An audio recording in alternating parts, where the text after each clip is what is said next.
Hey everybody, how is it going? Welcome back to the Crystal Domain.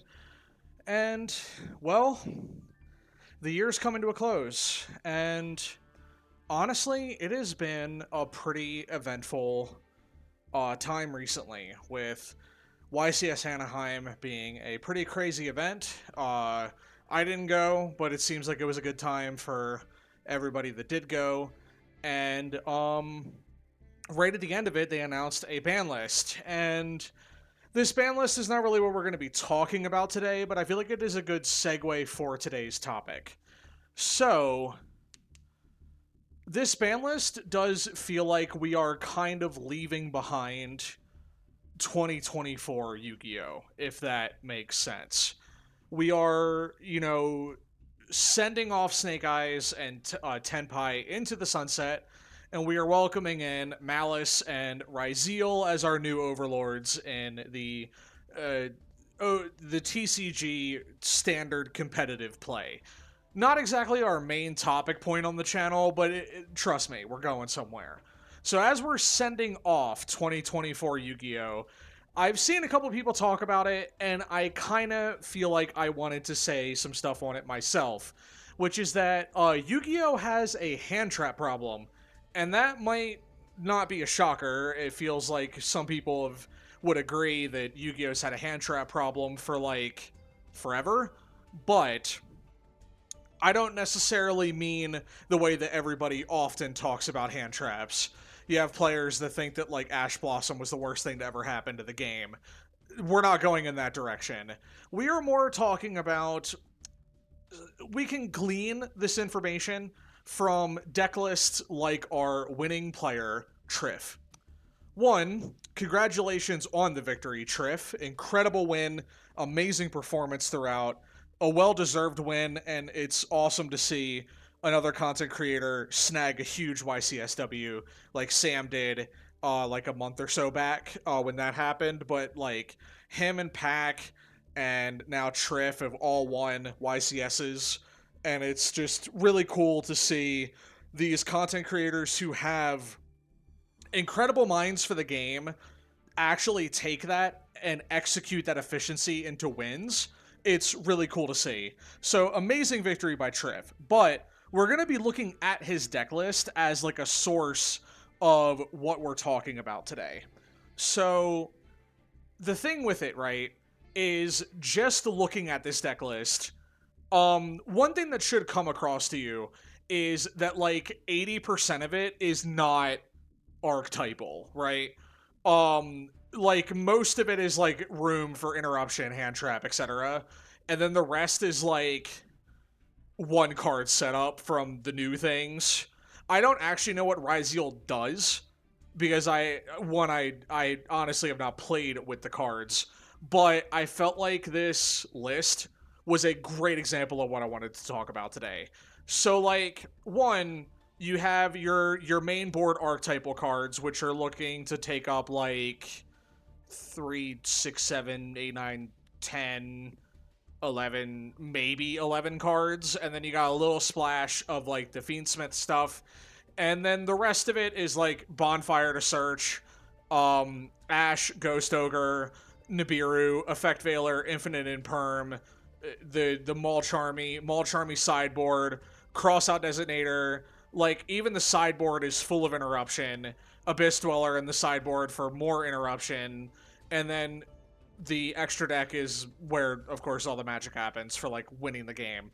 But the point being, I saw this list and I was like, whoa, this reminds me of something. And I had seen people talk about that the game has a hand trap problem. And it does feel like the new deck design space is to allow room for an incredible amount of generic hand trap and interaction type cards, which if we are looking at Yu-Gi-Oh! Overarching, that's not entirely new. Like, if we look at deck lists from even GOAT format, even back then, of course, it was like singleton piles of good stuff, but you would look at it and it would be like, all right, here's the good monsters that bring out your boss monster. And then the rest of it was generic interaction and removal to deal with the opposing players monsters that bring out a good monster, and then generic removal and interaction, right? So, like, in a sense, those are the same thing. If you looked at a goat format deck and like 60 or 70% of it is just generic removal or good stuff to deal with the opponent's cards, it's kind of like this, but from a different era, so it doesn't always equate the same. But for the most part, Yu-Gi-Oh's kind of always been built like this, right? But I will say that this is a problem. I don't think if you're playing a modern Yu-Gi-Oh where there usually some kind of archetype or gimmick that you're meant to be doing, that you should have an infinite amount of space to cram in like 20 additional generic cards that win you the game off of drawing into a massive swath of interaction and negates to disrupt your opponent. Whereas, like, clearly this is what this deck allows. You are given free reign to run half your deck as generic removal and interaction and hand traps, which is, like, not really ideal, but it reminded me of something. And I felt like the best comparison that I could bring it to is actually a very specific type of magic deck from it's still relevant to this day, which I was shocked to learn because I'm not all that up to date on like modern magic or legacy and stuff like that. But Delver of Secrets, which was a deck from like 2011 2012 Innistrad era type magic, a much slower format, of course, compared to like the current game. So in a sense, it's like a slower version of Yu-Gi-Oh. But imagine this kind of deck where you have room to just run like over 70% of your deck is the means to stop, interrupt, and like stop your opponent from doing things. That was what Delver did, right? So Delver, for the most part, like if we look at this deck, granted this is a 2022 iteration of the deck, because it got reprinted in a newer Innistrad era like rerun of Innistrad. The point is, this card, it's low mana investment. It flips over really easily by having a bunch of instant sorceries in your deck, which is like 30 of the cards nearly, as you can see in this list. And then it turns over into a 3/2 flyer.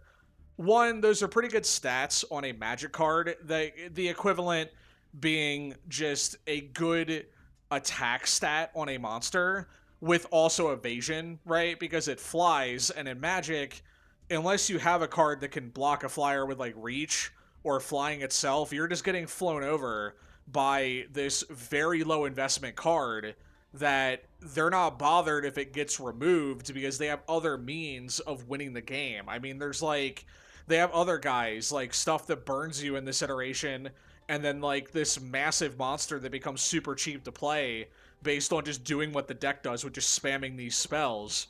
And it's like having breathing room to run like 30 interaction pieces. It reminded me of looking at this Ryziel deck list from YCS Anaheim, and I was like, Yu-Gi-Oh has encountered its this is the new era of Magic, or sorry, of Yu-Gi-Oh, I guess, where half your deck is generic pieces that are hand traps that are super powerful and draw you a bunch of cards with like the ball charmies and stuff. And that's where Delver was forever ago. And I wanted to bring up Delver specifically because it changed how Magic was really handled after its iteration, the initial iteration, right? It was legal in a standard setting where standard is not modern, where there's a higher power pool of cards. It's similar to like, I mean, literally, it feels like a tier 0 deck in an environment where the rest of the decks were not able to compete. And so, like, standard Delver was super powerful, and then it immediately incorporated into higher power tables of, like, Modern or even Legacy at the time. And it's still played in Modern to this day. This is a deck list from October 6th, 2024. It placed, let's see, it said on here where it placed.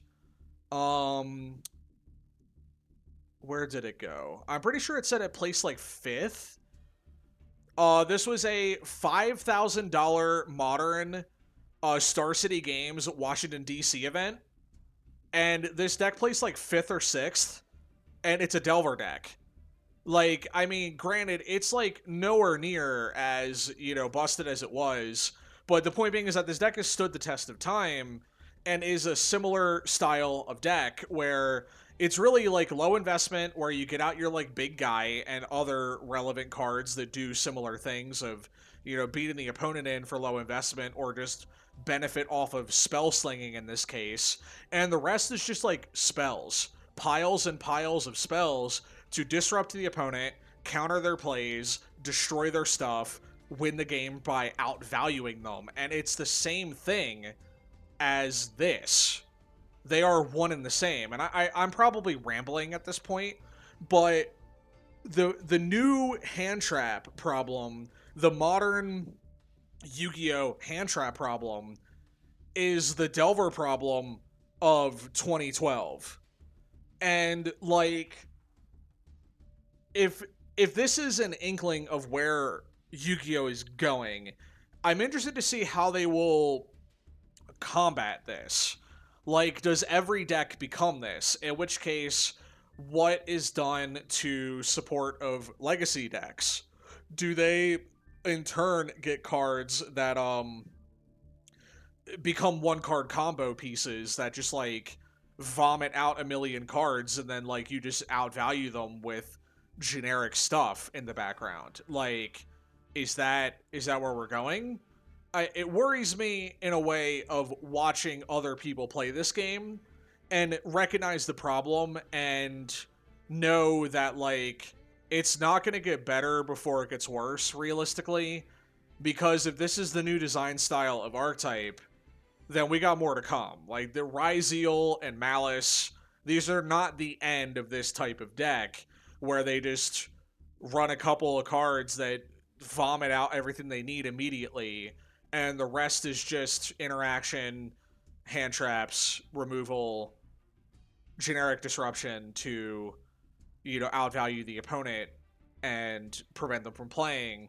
And that has been Yu-Gi-Oh for a while, is to outvalue the opponent and disrupt them to the point where they cannot play. But this is a bit different, where there is so much room for these generic cards, like half the deck being not archetype relevant, where it's a bit worrisome. And of course, for Domain, this doesn't matter. Granted, these cards are still going to be good in Domain. Like, I imagine this deck will still be insane. Malice is probably going to be super good. Like, everything else that we've seen as they come out, it'll all be good in Domain. And we don't have that problem. But I'm not always wanting to talk about the imperviousness of Domain. I like to, break open this game a little bit and see some of its flaws that I have seen in other games and how other games have recovered from it, versus Magic is just now kind of entering it, and what Yu-Gi-Oh, like, it's just entering this kind of thing and what it could do to come out of this. And whether it's, changing each deck, going back, and the legacy support of older stuff starts to match and be copacetic with this stuff, sure, that could happen. I don't see it happening just because they're not that good at legacy support. But, like, I don't know. I'm just a bit like, I don't like this look for the game. I don't like seeing half the deck being not the deck. Just stuff that says no. It's not fun. But that's just me. And I feel like Magic dealt with this in a way where it fixed it, but it also annoyed me because as Magic has gone on, it's gotten faster and more powerful, and they make creatures so much better over time.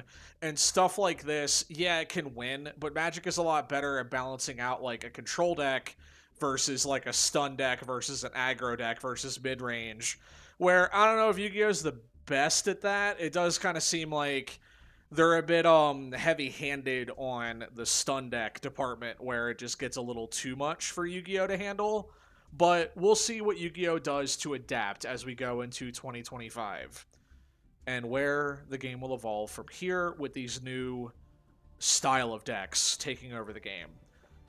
That'll be it for today's discussion about, honestly, that Yu-Gi-Oh's Handtrap problem is the Delver problem. It's the same thing. And what's Yu-Gi-Oh going to do about it? To print more cards that do the same thing, probably, and just balance the game out with more power, I guess. That's how they'll do it. It's not necessarily a great answer, but it's probably what they'll do, and that's fine. But that's going to be it for today. If you enjoyed this video and would like to share your thoughts down below, I would love to see them and interact with you in the comment section about this kind of discussion. And of course, if you want to support the channel, leave a like.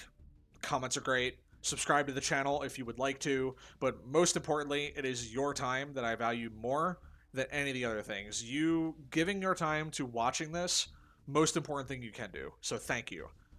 I hope you have a great day, and I will see you in the next video, which, if I can get it out before the end of the year, it's going to be a retrospect of the year about Domain, this channel, and the decks I do in general, just kind of looking back at this year in Yu-Gi-Oh! And where we go from there. So, I will see you guys next time. Have a great one. Take care. And bye-bye.